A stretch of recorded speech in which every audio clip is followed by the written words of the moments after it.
Good afternoon, everybody. My name is Jennifer Sullivan, and I am the Principal Advisor of J. Sullivan Advisors. Thank you for joining us for our 14th Brain Break. Today, we are featuring Laura Putnam, and I cannot wait to introduce you to her. Our hope with these 30 minutes is that you can just slow down a little bit. We'd love to have you stop taking care of other people or other things, sit back in your chair, and just relax for a little bit. By your nature, you are givers, and we're asking you to turn that off for a little bit and just let us give back to you a little bit of a break and some positivity. So I hope you enjoy this next couple of half hour.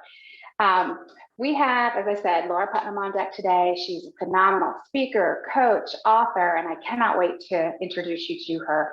But first, let me tell you a little bit about J. Sullivan Advisors. We are a boutique meeting planning and hospitality consultancy. Under our meeting planning umbrella, we do full event meeting management. So we can help you with everything from site selection, contract negotiation, full event planning, execution, or just on-site staffing. We can do the entire program or just pieces of it if you are in need of supplementing your existing staff.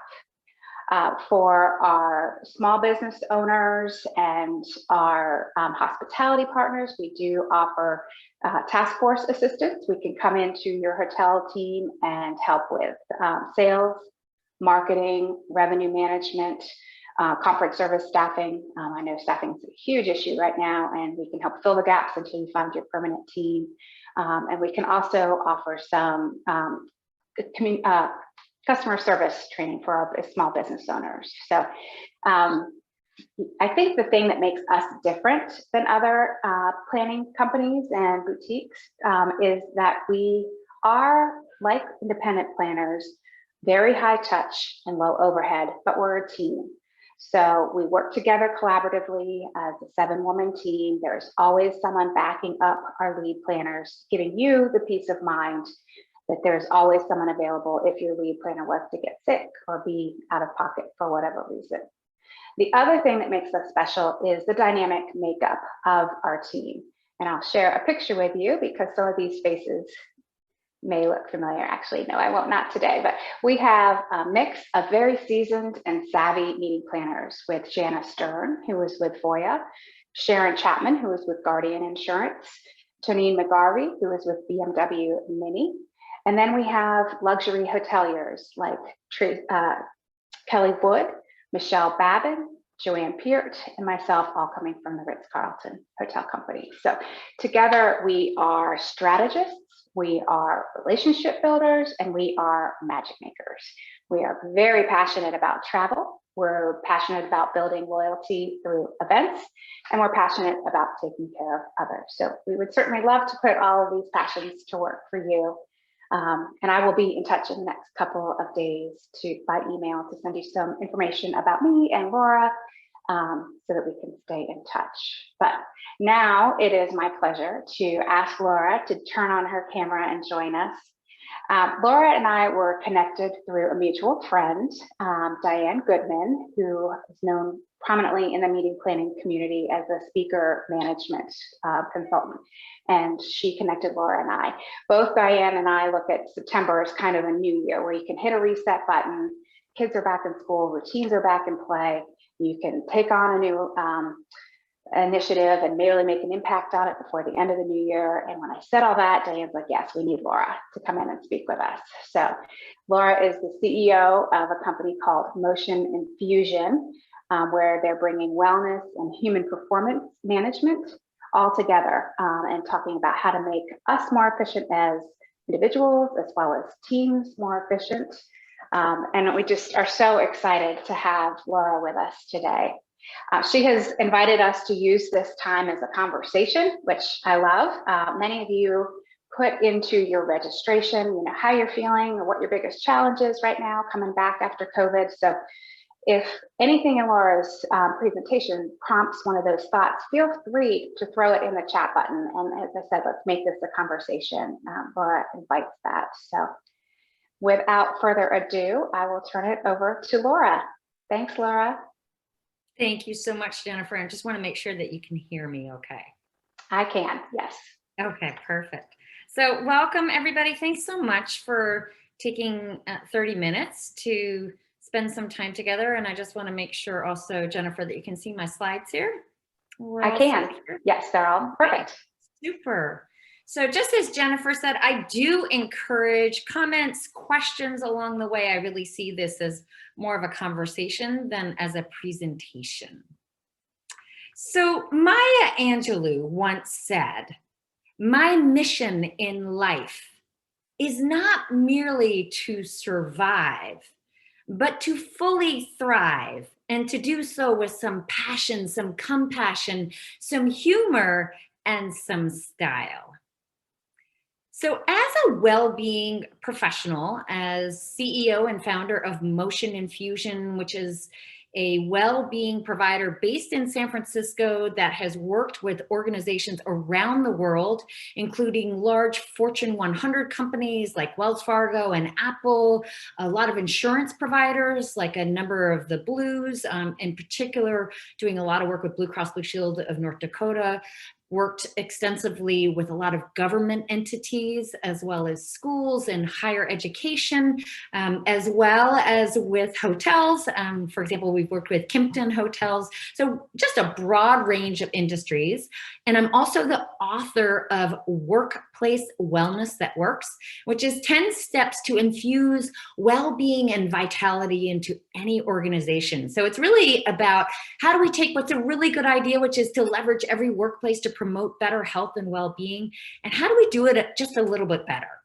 So this whole idea of what does well-being even mean is something that I have considered for a long time in my role as a well-being professional. And over time, what I have arrived upon is that well-being defined is most simply stated as me at my best.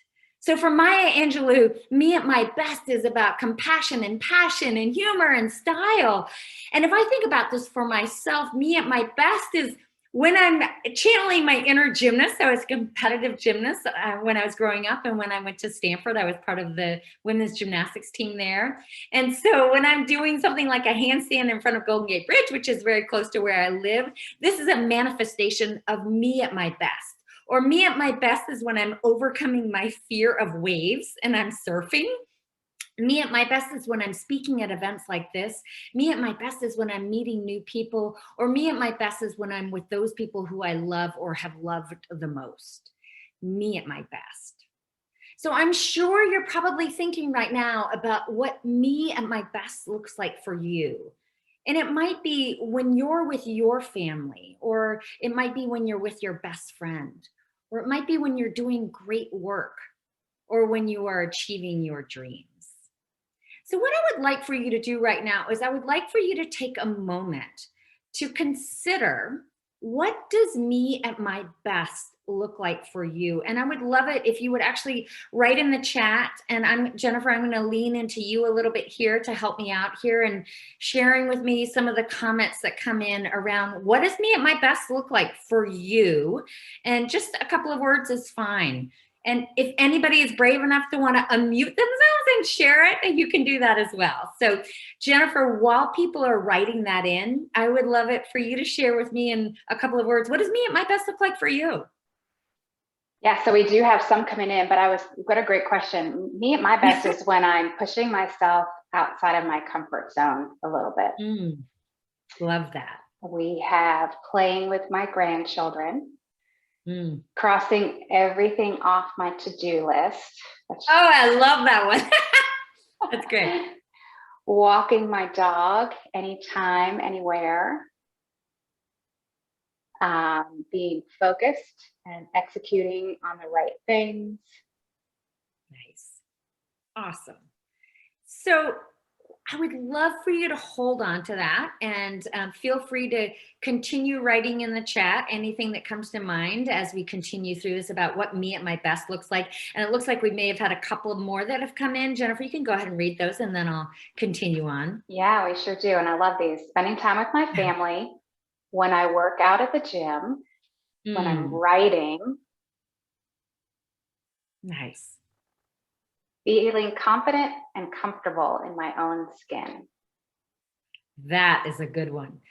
You know, there's actually, I lived in France, I studied in France, and there's a French expression, bien dans sa peau, which is comfortable in one's own skin. And I would totally agree with that. Those moments when you feel so comfortable in your own skin is also for me when I'm experiencing me at my best. So I might steal that for one of my future presentations. So if you think about it truly, what matters more than each of us becoming our version of me at my best? And that's all we're going to be talking about today, really, is like, what can each of us do to more easily become our version of me at my best and to become that more often? And I'm going to offer 3 suggestions to you. The first one is to actually know what it takes to thrive. And this is based on the research. And while, of course, this is different from one person to another, as we've just heard, there's also some science that really has unpacked what are those key things, kind of those universal themes that emerge when we start to dig into what it actually takes to thrive. So to start us off on this conversation, what I would like for you to consider right now is, imagine if you were a battery. Where would you say that you are right now? And so we can again use the chat function here. And Jennifer, I'm going to lean into you again, but where would you say that you are on this spectrum right now? Are you kind of way over on the left-hand side feeling like your batteries are totally depleted? Are you way over on the right-hand side feeling really charged up and fulfilled? Or are you somewhere in between? Far left. I have a newborn at home. Amen. Oh, goodness. Okay. Yeah, that's just in looking at the comments that people put in when they were registering. I think people are closer to the left right now. You know, we went from this high of thinking we were coming out of the pandemic to backsliding. Somebody else here that says 2 bars. You know, a lot of the comments were that, you know, I live in constant worry about what's to come. There's so much unknown and inconsistency. And then we have other people who are more balanced, in between, no balance right now. It's frustrating. And then someone who's just back from vacation, so saying far right. Yeah, awesome. So what I'd like for you to kind of, keeping this metaphor in mind of this idea of this battery, really, you all have identified what me at my best looks like for you. I'd like for you to start thinking, what are those things that recharge your batteries? And what are those things that deplete your batteries? And in other words, what are those things that really enable you to thrive? So there's been a lot of research around this, but the study that I often refer to is a survey that was actually conducted in over 150 countries around the world. This was a Gallup Healthways survey. And they kind of divided people into 3 different groups. So the group that is just struggling, and then the group that's surviving, they're not struggling, but they're also not thriving. And then the group that's thriving. And what they found is that there were really 6 main elements that emerge. So physical, emotional, social, financial, career, and community. So I'm going to just very briefly unpack each of these 6 areas for you and talk a little bit about kind of these universal themes. And I would like for you to, at the same time, relate this to yourself and think about, in each of these dimensions, kind of where are you? Are you really thriving physically, but perhaps you're struggling financially? Are you doing really well on an emotional, or say on a career level, but maybe having a harder time on an emotional level? So just kind of consider that as we go through this and think about those things that help you to improve your well-being in each of these 6 domains, and then compare that with the research that's out there. So let's start first with physical.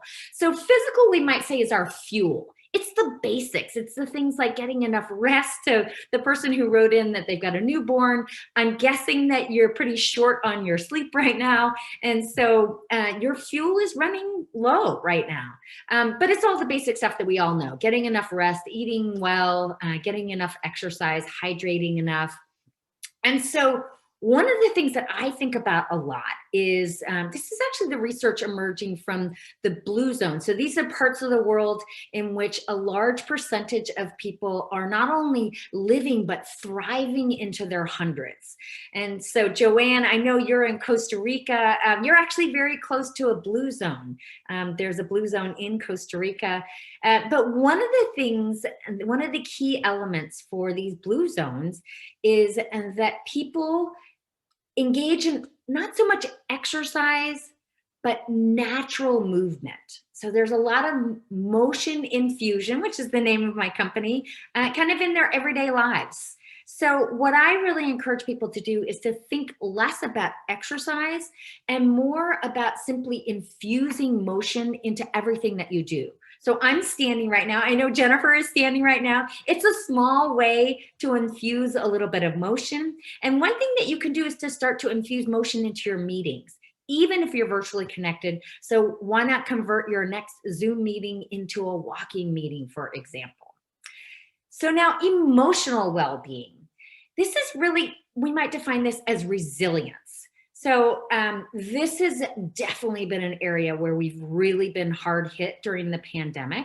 So a study came out in June of 2021 showing, or rather 2020, showing that rates of depression across the United States have tripled since the onset of the pandemic. And I'm guessing that that has probably stayed pretty consistent since then. So what can you do? Given that, I mean, we don't have control over what's happening with the pandemic and the fact that we're kind of diving back into it. But one thing that we can do for ourselves is that we can start the practice of noticing what's good. So here's an exercise that you can try, which is to name 3 good things daily. So you might try this at the end of the day, simply name 3 good things that have happened to you that day. And if you do that, studies show, that will literally rewire your brain to be more optimistic. That'll help to kind of build your muscle to see the glass as half full as opposed to half empty. And this really is a skill that we can develop. And apparently the magic number seems to be 6 weeks. So do this every day for 6 weeks straight. And studies show that this will help you to be just a little bit more optimistic. Social. So social is really about love and connection, and lots of studies showing that this may be the most important aspect of overall well-being, and certainly that has been hit so hard when we've been having to separate so much. So what can we do? This is very closely related to this practice of noticing what's good, which is to practice something known as positivity resonance. And this is based on the research of Barbara Fredrickson, who's based in University of North Carolina. And this is the idea of practicing positivity in the context of others. And so while it's good to practice positivity by ourselves, it's even better to practice positivity in the context of others. So one simple exercise that we can do is just to start to notice the social interactions that we do have over the course of the day, and also to try finding your best friend at work. Some really interesting research around this showing that this is one of the best things that you can do to boost your engagement with your work, is actually to find your best friend at work. So I don't know if any of you have a best friend at work. This is my best friend at work. This is Crockett Dale, who is the CEO of a company called HealthStat that we've done a lot of work with. And Jennifer, I'm going to just put you on the spot here, and as well as everybody else. Do you have a best friend at work? If so, who is that? And for the rest of you on the call, do you have a best friend at work? Who is it? Oh my gosh, what a great lead-in question. I have the privilege of picking my best friends and forming a company with them. I mean, Awesome. all of the women I work with are people that I either were my clients or that my coworkers that they earned my respect. And so I formed a company with them. Awesome. Yeah. And I do a lot of work with managers, and I think a lot of times managers feel, they want to have these high performing teams. And one of the things that I tell them is that if you want to have a high performing team, just like the way you have built this really high performing team, Jennifer, foster not only friendships, but best friendships within your team. And longstanding Gallup research shows that if you have those kind of friendships at work, those best friendships at work, that you are 7 times more likely to be highly engaged in your work. So every manager needs to be thinking about, if they want to have a high performing team, foster friendships. So, or what's the best way to do that now that everyone's so virtual? Yeah. I think one thing that every manager in particular can be thinking about, but certainly any team member can be thinking about as well, is starting to introduce some rituals into pre-existing kinds of activities, like your next team meeting. Why not start it off with everybody sharing 3 good things that have happened to them? And they could even just do it in the chat. And in fact, we can practice that right now. Would everybody just write in, what's one good thing that's happened to you today? And Jennifer, give us one good thing that's happened to you today to help everybody else get warmed up here on one good thing that's happened for them. Oh my goodness. I've sent, and I'm going to help you out. How about that? Okay. One good thing that's happened to me today, I made a really delicious cup of coffee for myself. And with that cup of coffee, I stepped out of my door this morning and walked around the lagoon in the nearby park. That's one good thing that's happened to me today. So one good thing, Jennifer, and then let's hear some of the things that have come in. I went on a long walk with a girlfriend this morning that's how I started my day, before anyone else was awake. Nice. So we what have are some of the other things that come in? Carolyn is saying she's on this call, which is great. Love that we had 45 people prioritize themselves and take these 30 minutes. Shelly says she lives in Houston and they had no damage from Nicholas. Yay. Eleanor said she went on a long walk with her pup. I know she's a pup mom. Patty, my scroll is going crazy. Patty, I'll come back to you because you just scrolled out.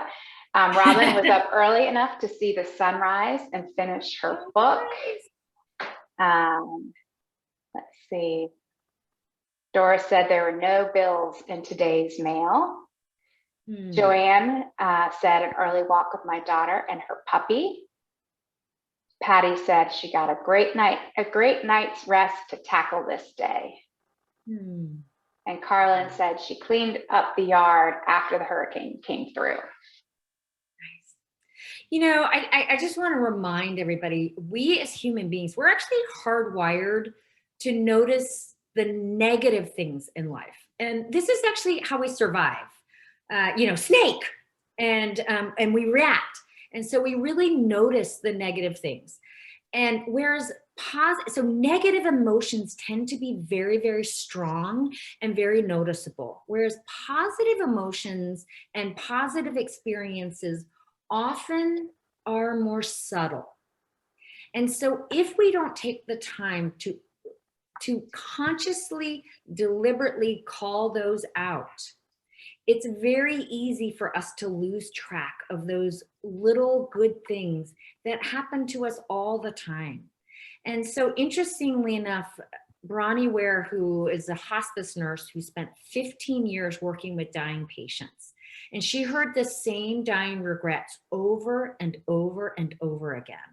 And one of those top dying regrets was, and get ready for this, I wish I had let myself be happier. Not I wish I had been happier, but I wish I had let myself be happier. So just a simple practice like this, and for better effect, doing it with other people, you can do it with your team, you can do it virtually, just as we just did, can make a big difference in helping you in a small but consistent way to get a little bit closer to being your best self. So let's talk about financial well-being. Financial well-being is really resource management, and a question that I often ask people, can money buy you happiness? Yes or no? No. Okay. The guess from Jennifer is no. How about from the rest of you? It helps. Yeah. Yep. Yeah. So the answer is you're both right. Yeah. So what the research shows is that actually money can buy you happiness to a certain extent. If you don't have enough money for shelter, for food, for basic survival, it's hard to be happy. Beyond that, though, happiness tends to kind of plateau. And so then it really becomes a matter of how we spend our money and spending it in a way to boost more happiness. So research shows that if you spend money on other people over yourself, you're more likely to experience a greater sense of well-being. Research also shows that if you practice investing in experiences, something that you all do, creating experiences worth talking about, and I stole this from the J. Sullivan Advisors website here, that this will boost your well-being more so than spending it on things. So one of the things that you can do is to start creating experiences for yourself. I know you do this a lot for others, but what's an experience that you can create for yourself? So I just came back from Maine, annual reset there, followed by Martha's Vineyard with my family. This is an experience that I invested in that will continue to live with me. All right, career well-being. Those people who are thriving in their careers are actually 50% more likely to be thriving overall. This is what we might say what you do. So when you wake up early in the morning, wake up to start getting ready for work, whether it's virtually or in person, if somebody were to ask you, are you excited about it? Can you give them an enthusiastic yes? Research shows that only about 20% of people are able to give an enthusiastic yes. Another way of recasting this, would you say that the work that you do is a job, is it a career, or is it your calling? What makes the difference between it feeling like a job, a career, or calling? One of the things is, and this is channeling Martha Graham, and you might be able to hear the music a little bit here, but she said, if I could say it, I wouldn't have to dance it. So this is one of her greatest strengths, was the fact that she was so expressive through her movement. Peter Drucker, he talked about this idea of building on your strengths and making your weaknesses irrelevant. So if you want to boost your career well-being, channel your inner Martha Graham and practice your superpowers. Her superpower was movement. What is your superpower? The more you know what it is, and the more you practice it every day, the more likely you are to have a higher level of career well-being. And so then last but not least, community well-being. This is where you live and what you give. There's so much research here showing that those people who are giving back, like my mom here, this is my mom here, who has been awarded Woman of the Year in her community. When you practice being the change, yes, it's good for your community, but research shows that those people who are giving back more likely to live longer, more likely to experience greater life satisfaction, even less likely to have a heart attack, all good things that happen to the giver. So practice being the change. So one of the things that I think about doing is to do my daily errands differently, thinking about daily errands as an opportunity to connect with others. So I know we've got about 2 minutes left, and this time has gone by much more quickly than you think that it does. But I want to just leave you with 2 final thoughts, which is, in addition to knowing what it takes to not only survive, but to thrive, to also let what you know drive what you do. So start to think about, what are those things around me that are either pushing me toward better health and well-being, and what are those things that are pushing me away from it? So the more that I can place myself in environments and cultures that help me to become my better self, the easier it is for me to be my best self. And conversely, the more that I really think about being the change, modeling well-being, starting with myself, the more I give permission to others to do the same. So it goes both ways. So with that, I want to just turn it over to you, Jennifer. I've got a couple of resources that I can share with you all. But I just want to say thank you all so much for being part of this discussion.